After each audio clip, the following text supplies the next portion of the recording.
This week, the Prime Minister flew to Calgary to announce an agreement between Ottawa and Alberta over the future of a pipeline here in BC. This is setting the country up for a bruising political fight that will play out in a number of different venues. I can't think of another example of the federal government striking a deal with one province about what ought to happen in a second province. On Thursday, the feds entered into a memorandum of understanding with Alberta over the construction of an Indigenous co-owned bitumen pipeline. We will never allow oil tankers in our coastal waters because an oil spill could destroy our way of life. For months, Premier David Eby has voiced his opposition. I'm worried that it will continue to be an energy vampire that sucks federal time and money, that sucks Indigenous government time and energy, and our government's time and energy at the expense of very real major projects. No one from the private sector has stepped up to build a pipeline.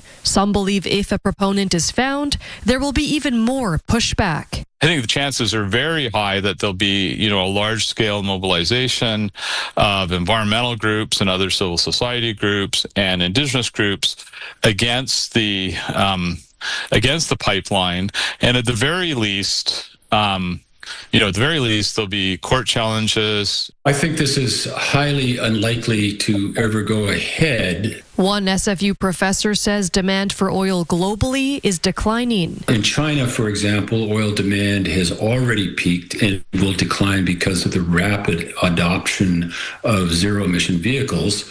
And that's the target market for this pipeline. So the demand's not there. The Premier is set to meet with Federal Energy and Natural Resources Minister Tim Hodgson Friday evening to further discuss the energy project. Isabella Zavarisi, CTV News, Vancouver.